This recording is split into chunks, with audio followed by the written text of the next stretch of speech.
우리 지난 토요일 34장 1절에서부터 15절까지의 말씀 간단히 요약합니다. 지난 토요일 우리는 지성소 말씀 묵상하면서 요단 동편은 르우벤 지파와 갓 지파 그리고 므낫세 반 지파에게 분배될 것이라는 약속을 받았습니다. 그리고 오늘 본문 요단 서편은 나머지 9지파와 반이 제비를 뽑아 분배를 받을 것이라는 여호와의 명령을 들었습니다.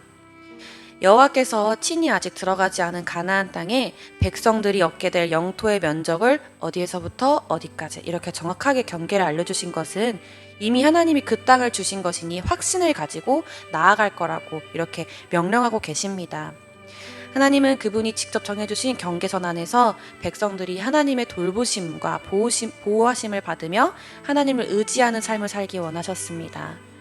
오늘 본문 16절에서부터 29절은 하나님께서 그 땅, 주실 땅을 누가 책임지는가, 누가 담당하여서 그 땅을 정복하러 나가는가에 대한 내용입니다.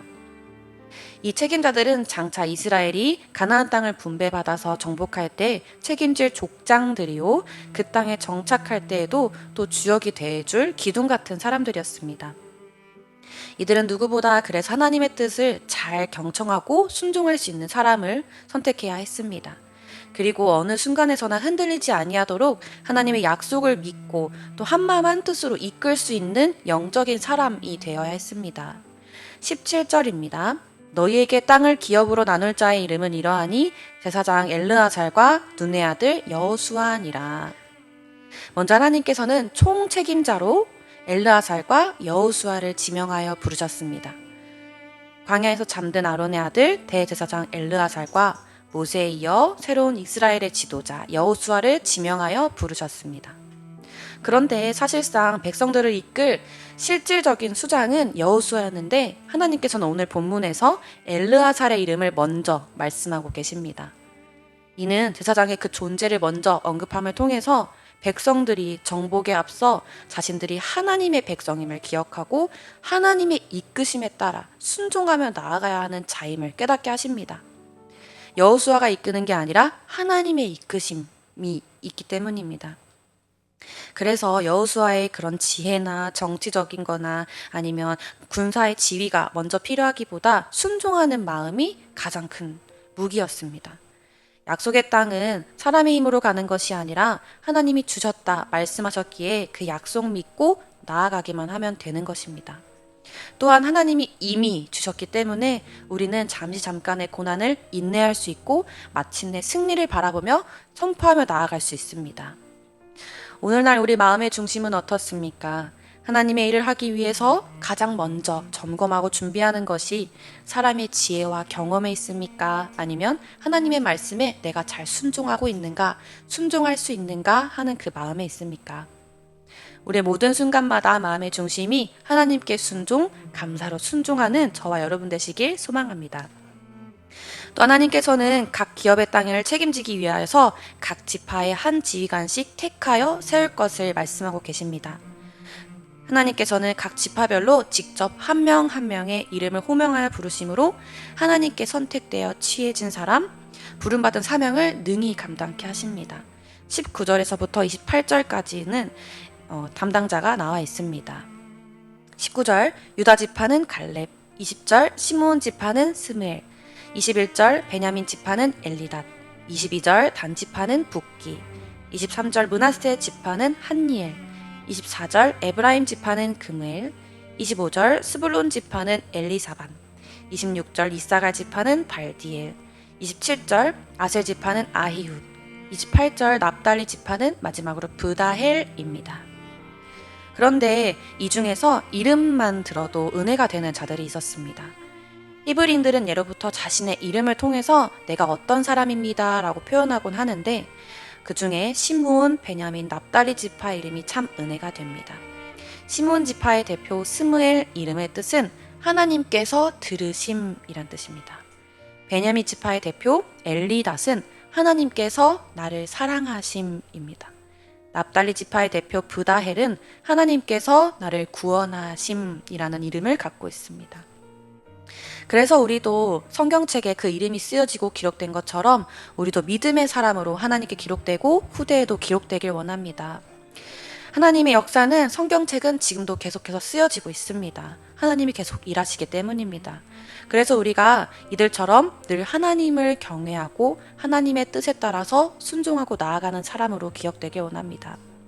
이 자리에 계신 우리 모든 성도님들이 자신의 이름을 넣어 이렇게 한번 저와 함께 고백해 보실까요? 마음에 손을 얹고 따라해 보겠습니다. 나는 하나님을 경외하고 하나님과 늘 동행하는 사람.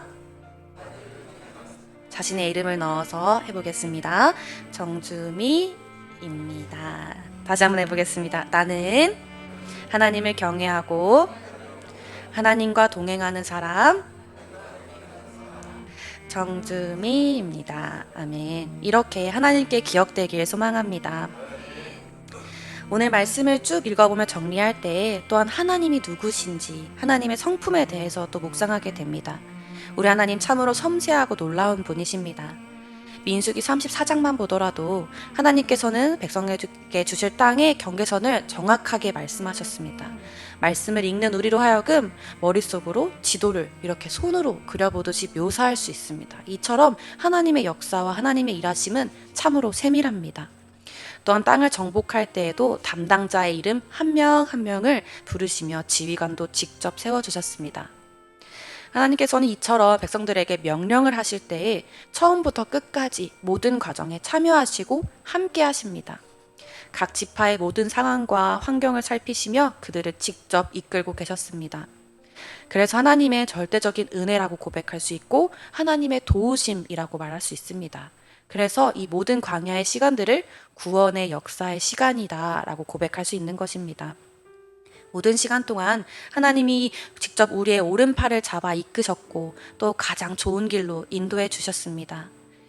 하나님께서 우리에게 맡겨진 사명을 감당하기까지 결코 홀로 내버려 두지 않으시고 모든 순간 함께하고 계셨습니다.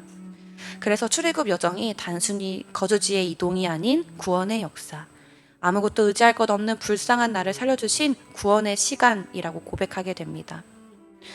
우리도 인생을 돌아보았을 때 40년의 인생보다 더 많이 사신 분도 계시겠지만 우리가 늘 하나님께서 따라오라고 하시니 그저 따라가고 순종했을 뿐인데 하나님께서는 우리를 의롭다라고 말씀하십니다. 또한 거룩한 자녀라 라고 칭해주시고 구별해 주십니다.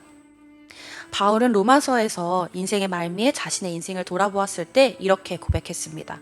로마서 8장 30절입니다. 또 미리 정하신 그들을 또한 부르신 그들을 또한 의롭다 하시고 의롭다 하신 그들을 또한 영화롭게 하셨느니라. 이 말씀이 우리의 고백이 되기 원합니다. 하나님께서 크고 작은 일을 계획하시고 오늘도 목회자 입술을 통해 우리를 부르고 계십니다. 그래서 우리가 하나님의 부르심 앞에 아멘, 하나님 제가 어떤 일을 하면 좋을까요? 라고 묻고 순종하며 나아가는 우리 되길 소망합니다. 그래서 우리가 주님께 순종할 때 하나님께서 우리를 의롭다 라고 칭해주시며 마침내 우리를 영광되고 영화롭게 하실 줄 믿습니다. 그래서 우리 인생이 늘 하나님께 기억되는 삶, 하나님의 일을 하는 복된 삶이 되길 소망합니다. 이 영광된 그리스도의 삶이 저와 여러분의 고백이 되시길, 또한 간증이 되시길, 또한 기쁨의 찬양이 되시길 소망합니다.